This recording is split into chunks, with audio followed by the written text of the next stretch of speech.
Hello everyone, welcome back to my channel. In the last video we have discussed about the image management workflow और आज के इस video में हम लोग इसको इम्प्लीमेंट करने वाले हैं कि किस तरह से हम लोग अपने इमेजेस को अपने डेटाबेस के अंदर में स्टोर कर सकते हैं. So let's come to our setup and try to understand that what are the different setups required for implementation of this image management system. अब यहाँ पे देखो हम लोगों ने बात की थी कि जब हम लोग क्लिक करेंगे सेव बटन के ऊपर में तो मेरा इमेज नेम और कहो इमेज टाइटल वो और उसके साथ साथ में हम लोगों को चाहिए होगा image URL, image key and all this information is to be stored in our MongoDB database. और इसके लिए हमने यहाँ से पहले ऑलरेडी इंस्टॉल करके रखा हुआ है MongoDB Atlas और यहाँ पे है हमारे पास एक डेटाबेस स्टोर. इसके अंदर में हम लोग इमेज को स्टोर करेंगे and the next one is the upload thing और ये हमारा क्लाउड सर्विस जहाँ पे हमारा इमेज स्टोर होगा and another one is the Prisma installation. So this is the documentation for the installation of Prisma ORM. और अगर आप लोगों ने Prisma ORM को इंस्टॉल करके रखा हुआ है then well and good, otherwise इस वीडियो में भी हम लोग इसको इंस्टॉल करेंगे. Alright, so this is the setup required for the implementation and here is our VS Code and inside that I have just implemented the new form. इसके अंदर में जो पहले से कोड लिखा हुआ है बिल्कुल वही रहेगा, केवल मैंने यहाँ पे ऐड किया है एक इमेज टाइटल. यहाँ पे है हमारे पास इमेज टाइटल और बाकी जो ड्रॉप जोन है ये तो हम लोगों ने प्रीवियस वीडियो में ऑलरेडी इम्प्लीमेंट करके रखा हुआ है, तो यहाँ पे कोई चेंजेस नहीं है.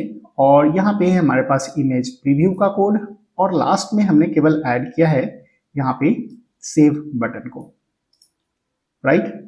एंड फॉर्म के अंदर में हमने एक इवेंट हैंडलर यूज किया है ऑन सबमिट और यहाँ पे हमने एक फंक्शन बनाया है हैंडल फॉर्म सबमिट और ये है हमारा handle form submit. And let's come to our browser and see the interface. So here is the interface. Here we have to input the image title and यहाँ पे आपको image को upload करना है. अपलोड करने के बाद आपको यहाँ पे प्रीव्यू दिखेगा और अगर आप रिमूव करना चाहते हो तो रिमूव करो, otherwise you just have to click on the save image. और जैसे ही आप सेव इमेज को क्लिक करोगे वैसे ही सारा इंफॉर्मेशन आपको डेटाबेस के अंदर में परमानेंटली सेव हो जाएगा. Alright, so let's see the image title. और इमेज टाइटल अगर हमने डाल दिया यहाँ पे इमेज 1 और यहाँ से हमने एक इमेज को अपलोड करा और उसके बाद आप लोग इस पे क्लिक कर दो upload file. Alright, so image is uploaded और अपलोड होने के बाद आपको यहाँ पे प्रीव्यू दिख जाएगा.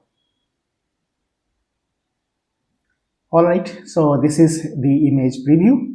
और अभी हम लोग आ जाते हैं अपने इंस्पेक्ट एलिमेंट के ऊपर में और यहाँ से आ जाते हैं कंसोल के ऊपर में and here you will get the image details. And now click on the save image. और जैसे ही आप सेव इमेज को क्लिक करोगे तो आपका जो हैंडल सबमिट वाला फॉर्म है ये आपका फायर होगा. लेकिन यहाँ पे हम लोगों ने अभी कोई भी मैसेज लिखा नहीं है तो अभी तो कुछ भी इंफॉर्मेशन आने वाला है नहीं. तो हम लोग यहाँ पे टेस्ट करेंगे कि जो भी इमेज का यूआरएल है यहाँ पे जो इमेज अपलोड होने के बाद स्टोर होगा इमेज यूआरएल और इमेज की और साथ में जो है हमारा इमेज टाइटल, राइट. तो यहाँ पे हम लोगों ने लिया था इमेज टाइटल स्टेट वेरिएबल और इसको अपडेट किया यहाँ पे ऑन चेंज इवेंट के ऊपर में. तो यहाँ पे हमने ऑलरेडी इंप्लीमेंट करके रखा है on change and then set image title. ये सारी चीज़ें बिल्कुल इजी है, फंडामेंटल चीज़ें हैं, ये सब आप लोगों को पहले से पता है कि किस तरह से मुझे स्टेट को मैनेज करना है, right. So let's try to display all this things. तो यहाँ पे हम लोग क्रिएट कर लेते हैं const and then image data and inside that I want to store the image title. So write down here the image title and the next one is image URL and next one is the image key and display this all image data. So console.log and then image data. All right. So let's come to our browser and refresh the page and try to upload the another image. Let me clear it all and title is suppose the image 1, and then choose the image and click on this image and then upload the image. Okay, so you will get here the image preview और यहाँ पे हमें image मिल गया। अब यहाँ पे आप click करो सेव। सो जैसे ही आप इस सेव को क्लिक करोगे तो यहाँ पे आपको मिल जाएगा image title, image URL and image की। ऑल राइट, अब इन सारे इंफॉर्मेशन को मुझे सेंड करना है अपने डेटाबेस के ऊपर में। तो चलो हम लोग अपने डेटाबेस को कॉन्फ़िगर कर लेते हैं और उसके लिए मुझे कॉन्फ़िगर करना पड़ेगा पहले Prisma ORM। All right, so let's come to our command prompt, and here first of all stop our dev server, so Control C and then clear up the screen. So for the installation, let's come to our browser and follow the steps. So first of all we have to create the project, और project तो हम लोग already create करके रखे हैं। तो यहाँ से हमें क्या चाहिए होगा, तो npm install Prisma as development dependency। तो यहाँ से हम लोग कॉपी कर लेते हैं, और टाइप स्क्रिप्ट वगैरह को मैं कॉपी नहीं कर रहा हूँ क्योंकि हम लोग तो जावा स्क्रिप्ट के साथ जाने वाले हैं। तो यहाँ से हम लोगों ने केवल इतना ही पार्ट को कॉपी किया, npm install Prisma as dev dependency। All right, so our Prisma has been installed, और इंस्टॉलेशन होने के बाद आपको Prisma को इनिशियलाइज कर लेना है। So let's come to our browser and copy this command npx prisma init and paste over here and hit enter। Alright, so it will give you the two new folder, और यहाँ पे आपको एक folder मिलेगा .env, और यहाँ पे आपका PostgreSQL का पूरा कनेक्शन स्ट्रिंग दिया हुआ है। हम लोग यहाँ पे ये कनेक्शन स्ट्रिंग को चेंज करेंगे अपने MongoDB के साथ, और दूसरा जो फोल्डर बना है यहाँ पे हमारे पास है Prisma, और इस फाइल के अंदर में हम लोग क्रिएट करेंगे अपने डेटा मॉडल को। राइट, तो यहाँ पे हम लोग अभी इसको अपडेट ही कर लेते हैं, और यहाँ पे मुझे PostgreSQL नहीं चाहिए, मुझे चाहिए होगा MongoDB, और यहाँ पे हम लोग एक न्यू मॉडल क्रिएट करेंगे। अब वो मॉडल कैसे क्रिएट करना है उसके ऊपर हम लोग बाद में आते हैं, और पहले हम लोग यहाँ पे कनेक्शन स्ट्रिंग को अपडेट कर लेते हैं। So here is our .env file, and remove this connection string, and I will put the new connection string। So here is our new connection string, और यहाँ पे हमारे पास है डेटाबेस का नेम स्टोर, और इसी स्टोर के अंदर में हम लोग स्टोर करेंगे अपने इमेज के मॉडल को। All right, so this is all done. अब यहाँ पे जो हमें मॉडल बनाना है उस मॉडल की बात करते हैं। अब यहाँ पे आ जाओ, यहाँ पे हमारे पास एक मॉडल, और मॉडल का नेम मैंने रखा है इमेज डेटा। उसके अंदर में एक आईडी आएगा, और दूसरी चीज़ें जो चाहिए होगी वो चाहिए मुझे इमेज टाइटल, और इमेज टाइटल जो होगा वो होगा string type, and the next one is the image URL, and image URL will be string type, and next one is the image key, and image की भी हमारा होगा स्ट्रिंग टाइप। ऑल राइट, तो यहाँ पे हमारे पास मॉडल बन करके तैयार हो गया। अब जब मॉडल बन गया उसके बाद मुझे Prisma क्लाइंट को इंस्टॉल करना अभी बाकी है। तो आ जाते हैं, यहाँ पे हमारे पास है एक इंस्टॉल Prisma क्लाइंट। अब यहाँ से आप इसको कॉपी कर लो Prisma क्लाइंट को, और आ जाओ अपने कमांड प्रॉम्प्ट के ऊपर में, और यहाँ पे हम लोग पेस्ट कर लेते हैं। So it will install the Prisma client। All right, so मेरा Prisma client install हो गया, and after that we have to generate the model। So here write down the npx Prisma generate। All right, so Prisma client has been generated, and at last we have to push our model to MongoDB। So write down here npx Prisma db and then push। Okay, allow access। All right, so our collection has been created in our MongoDB, और यहाँ पे हम लोग आ जाते हैं अपने MongoDB के अंदर में, और इसको रिफ्रेश कर लेते हैं। All right, so inside the store database we have the collection as image data। अब इसके अंदर में कोई भी अभी हमारे पास रिकॉर्ड है नहीं, इसलिए ये अभी ब्लैंक है। अब यहाँ पे जो डेटा स्टोर करवाने हैं वो मुझे अपने इंटरफेस से लेना है और इस इंटरफेस का इंफॉर्मेशन स्टोर करना है डेटाबेस के अंदर में। Alright, so let me close all the things which is not at required. और यहाँ पे है हमारे पास image data. Now come to our app folder and inside the app we have the actions. और यहाँ पे एक्शन के अंदर में मुझे क्रिएट करवाने हैं न्यू रिकॉर्ड्स। तो इस एक्शन के अंदर में आ जाओ, क्योंकि मुझे सर्वर एक्शन क्रिएट करना है। तो मैं यहाँ पे बना लेता हूँ create image data .js and this will be the server action. So write down here the use server, and then here we have to import the Prisma client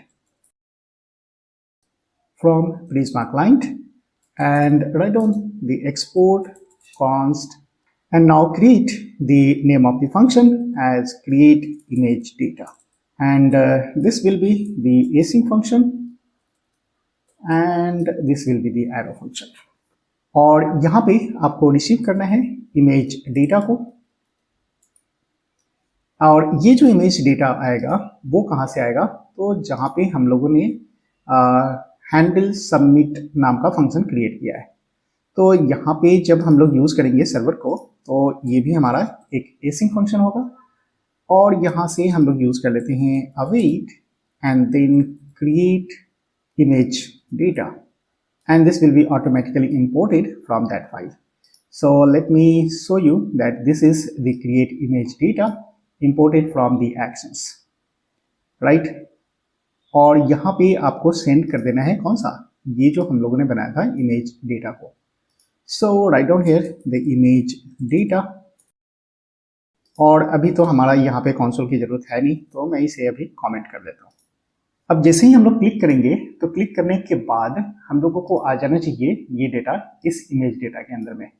और इस इमेज डेटा को अगर आप चेक करना चाहते हो तो console log, और यहाँ पे हम लोग डाल देते हैं इमेज डेटा, और यहाँ पे कुछ मैसेज भी लिख दो सो दैट आप इजीली रिकॉग्नाइज कर सको कि ये हमारा जो डेटा आ रहा है वो सर्वर के ऊपर में है। सो यहाँ पे हम लोग डाल देते हैं image data on server. All right, so let's come to our browser and refresh the page. So let me start our server. So npm run dev. All right, so our server is up and running, और यहाँ पे हम लोग अभी इसको refresh कर लेते हैं। All right, so we have got the page and write down here the title. And यहाँ पे मैं डाल देता हूँ इमेज test1 और एक पिक्चर को अपलोड करते हैं। अपलोड कर लेते हैं एक सिंपल सा picture. Alright, so image has been uploaded, और यहाँ पे है हमारे पास आइकॉन, और जैसे ही आप इस सेव को क्लिक करोगे ना तो ये जो इन्फॉर्मेशन है आपका सर्वर वाला वो इस सर्वर के स्क्रीन पे आएगा, राइट? क्योंकि हम लोगों ने यहाँ पे जो बनाया है क्रिएट इमेज डेटा, ये हमारा एक सर्वर कंपोनेंट है। So let's come to this place and click on save image. Okay, so after clicking on that, let's come to our command prompt. Okay, so we have got the image data on server, और यहाँ पे हमारे सारे information मिल गए। अब इन सारे information को मुझे स्टोर कर देना है डेटाबेस के अंदर में, और इसके लिए हम लोग हेल्प लेने वाले हैं प्रिज्मा ORM का। यहाँ पे हमारे पास ऑलरेडी है प्रिज्मा क्लाइंट, और आपको पता है कि हम लोगों को यहाँ पे एक्सेप्शन मैनेजमेंट तो करना चाहिए। So write down here the catch and there will be the error and display the error message. So here is the error. Alright, अभी हमारे पास इस कंसोल की जरूरत नहीं है, इसको रिमूव करते हैं, और यहाँ पे हम लोग एक इंस्टेंस बना लेते हैं प्रिज्मा के लिए। So here is Prisma and then new Prisma client, and with the help of this Prisma we have to create the data in our MongoDB। तो यहाँ पे हम लोग यूज करेंगे await and then Prisma dot image data and then write down the create, and inside this create we have to pass the object, और यहाँ पे हमें पास करना होता है data, that image data। All right, so everything is done। अब हम लोग आ जाते हैं अपने ब्राउजर के ऊपर में, एंड रिफ्रेश कर लेते हैं फिर से. So write down here the name of the image, write down here the my image and then upload the image. और इमेज के अंदर में हम लोग कोई भी इमेज अपलोड कर दो यहाँ से. Alright, so image has been uploaded and we have got the preview and click on save. Alright, so save होने के बाद हम लोग आ जाते हैं अपने MongoDB के अंदर में और चेक करते हैं कि इसमें डेटा गया या नहीं गया. So here is the image data and apply. Alright, so we have got all the information, my image URL as well as the image key. Alright, so इस तरह से आप सारे इमेजेस को अपलोड कर सकते हो. और अपलोड थिंग के अंदर में देखो यहाँ पे सारे इमेजेस जो हम लोगों ने अपलोड करके टेस्ट किया था वो सारे इमेज यहाँ पे अभी अपलोडेड भी है. ऑलराइट, तो हम लोग क्या करना चाह रहे थे अभी कि डेटाबेस के अंदर में हम लोगों ने क्यों रखा, क्योंकि यहाँ पे जब डेटाबेस के अंदर में मुझे सारा URL और टाइटल्स वगैरह मिल जाएगा तो यहाँ से सारे इन्फॉर्मेशंस वगैरह को हम लोग फेच कर सकते हैं. फ्यूचर में कभी अगर हमारे इमेजेस को रेंडर करना पड़ा अपने क्लाइंट पेज के ऊपर में तो यहाँ पे मुझे इमेज का टाइटल भी मिलेगा, इमेज का प्राइस भी मिलेगा, और भी अगर आपने डिस्क्रिप्शन वगैरह रखा है तो वो सारे इन्फॉर्मेशन आप यहाँ पे स्टोर कर सकते हो और फ्यूचर में आप इसको क्लाइंट पेज के ऊपर में फेच करके रेंडर कर सकते हो. तो ये सारी चीज़ें आप लोगों के लिए है कि किस तरह से आप क्लाइंट पेज के ऊपर में रेंडर कर सकते हो. और बहुत सारी चीज़ें हम लोगों ने पहले भी कवर करके रखा है कि किस तरह से डेटाबेस के अंदर से डेटा को फेच करना है और उसको क्लाइंट के ऊपर में रेंडर करना है. तो ये सारी चीज़ें मैं आप लोगों के ऊपर में छोड़ देता हूँ और इस वीडियो में इतना ही. फिर हम लोग मिलते हैं नेक्स्ट वीडियो में.